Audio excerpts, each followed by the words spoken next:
Bonjour et bienvenue une fois de plus. Donc aujourd'hui, nous allons parler de l'engagement chrétien. Nous allons parler de ce dont il est question, et puis je vais aussi vous donner quelques sujets de prière pour vous aider dans la marche, dans cette nouvelle façon de faire des choses.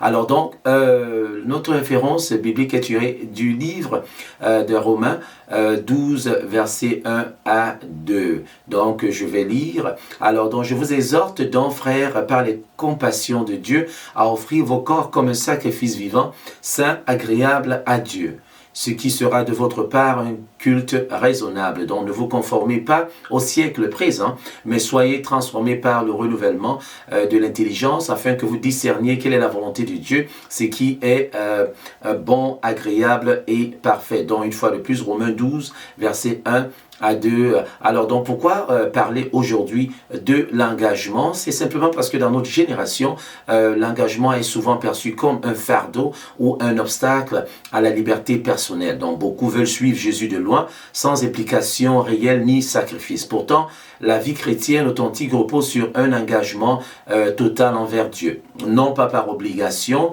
mais en réponse à son amour et à sa grâce. Donc le chrétien n'est pas simplement un sympathisant de l'évangile, mais un disciple actif engagé dans sa foi et dans l'œuvre du royaume. Alors donc qu'est-ce que l'engagement chrétien? Donc c'est quoi l'engagement chrétien? Selon le texte que nous avons lu, c'est un sacrifice vivant. Donc Paul nous rappelle à offrir nos corps, notre vie tout entière comme un sacrifice vivant, contrairement au sacrifice mort de l'Ancien Testament. Donc Dieu veut que nous vivions pour lui au quotidien, dans nos décisions, quelles qu'elles soient, notre travail, nos finances et ainsi de suite. Donc cela signifie que notre vie n'est plus centrée sur nous-mêmes, mais plutôt sur la volonté de Dieu. Alors je vais le répéter, ça veut dire que notre vie n'est plus centrée sur nous-mêmes, plutôt sur la volonté de Dieu. Donc l'engagement chrétien, c'est aussi un refus de la conformité au monde. C'est-à-dire s'engager, c'est aussi refuser les standards de ce monde, tels que l'égoïsme, la superficialité, le compromis moral. Donc un chrétien engagé marche à contre-courant en cherchant à plaire à Dieu plutôt qu'aux hommes. Donc je vous encourage, frères et sœurs, je sais que la marche n'est pas facile, mais faisons tous un effort d'essayer plutôt de plaire à Dieu qu'aux hommes. Okay? Donc c'est ça un chrétien engagé. L'engagement chrétien est aussi une transformation intérieure, c'est-à-dire par le renouvellement, selon le texte que nous avons lu.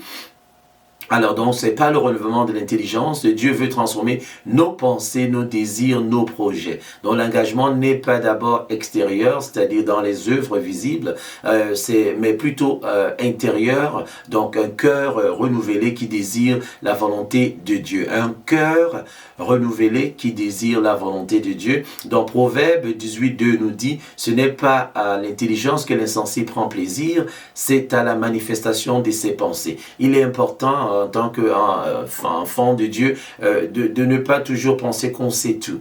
Okay? Il faut permettre au Saint-Esprit de nous guider, de changer notre manière de penser envers nos enfants, notre manière, nos engagements envers nos conjoints, envers nos relations, et ainsi de suite. Donc c'est vraiment important, c'est ce dont il est question ici. Donc une fois de plus, le texte est tiré de Proverbe 18.12, 18.2 plutôt, qui nous dit, je vais le répéter, ce n'est pas à l'intelligence que l'insensé prend plaisir. Donc l'insensé ne prend pas plaisir à l'intelligence, dont un insensé refuse de changer sa manière de penser.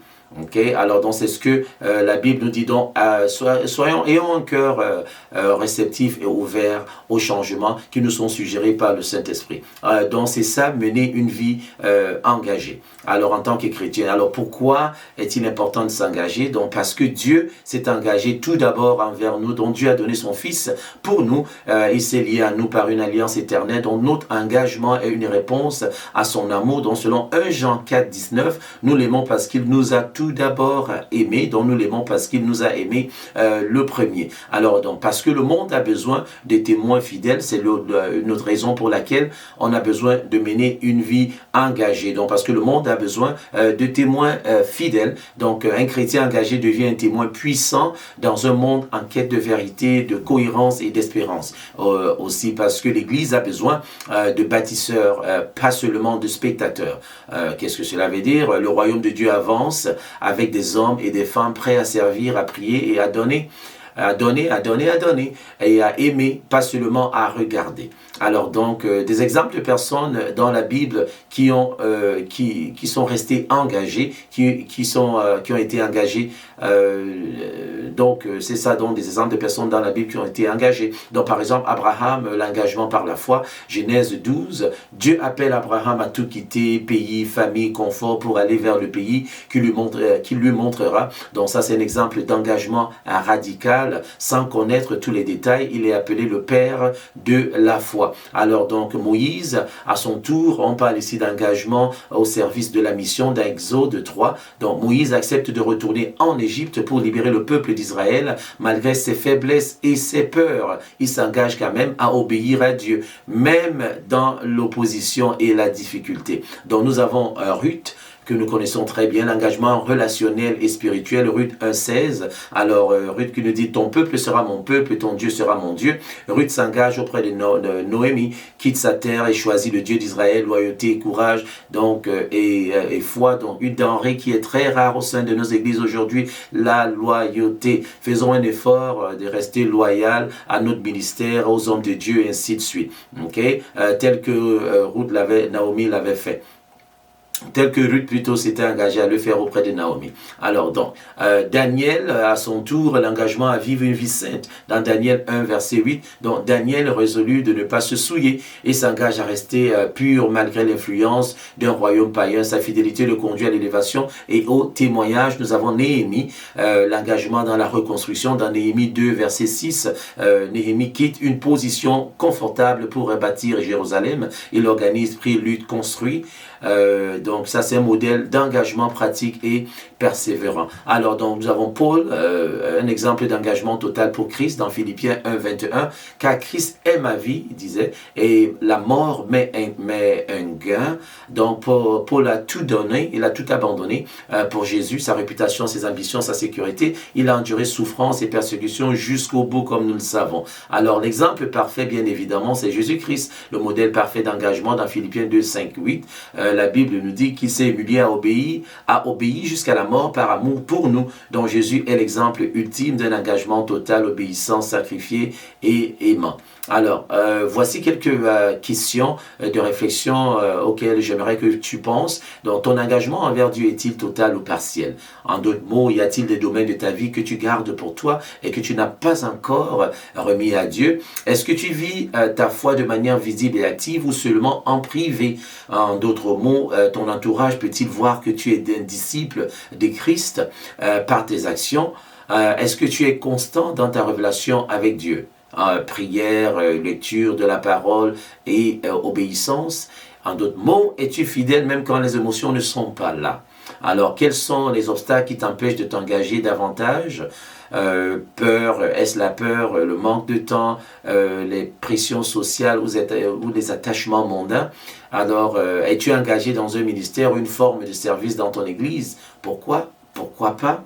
Donc, que pourrais-tu faire concrètement pour bénir ta communauté? Alors, donc, voilà quelques petites questions auxquelles j'aimerais que tu penses. Alors, donc, ensemble, comment s'engager concrètement? Alors, donc, par la prière régulière et fervente, par la lecture et la méditation quotidienne de la parole, par l'implication dans l'église locale, ministère, service et entraide, par une vie sainte et mise à part, par le témoignage de l'amour envers les autres et par la gestion fidèle du temps, des talents et des ressources. Donc, en conclusion, l'engagement chrétien n'est pas un événement ponctuel, mais plutôt un choix quotidien. Donc, on doit se dire chaque jour, pour qui vais-je vivre? Vais-je vivre pour moi-même ou vais-je vivre pour Christ? Donc, Dieu cherche des disciples prêts à lui donner à tout lui donner, car il a tout donné. Donc voici quelques suggestions de sujets de prière. Premièrement, se repentir de toute tiédeur ou demi-engagement. Alors donc dans Apocalypse 3, 15 et 16, la Bible nous dit: je connais tes œuvres, je sais que tu n'es ni froid ni bouillant. Puisses-tu être froid ou bouillant? Alors Dieu nous demande de choisir un camp. Soit on est froid, soit on est bouillant. Donc, il faut choisir. Sinon, voici ce qu'il nous dit au verset suivant. Ainsi, parce que tu es tiède, que tu n'es ni froid ni bouillant, je te vomirai de ma bouche, je te vomirai de ma bouche. Donc une fois de plus, le verset c'est Apocalypse 3, 15, 16. Donc se repentir de toute tiédeur. Donc le prochain sujet de prière, c'est demander la force du Saint-Esprit pour vivre une vie consacrée à Dieu. Nous l'avons dit, nous en avons parlé récemment, nous avons dit que c'est cette force dynamise que le Saint-Esprit nous donne, c'est une force explosive qui nous aide à accomplir notre mission sur terre. Le Saint-Esprit est aussi un consolateur, donc si il est aussi un instructeur. Donc si tu as besoin d'aide dans un quelconque domaine de ta vie, la seule personne à qui tu devrais faire appel, c'est le Saint-Esprit.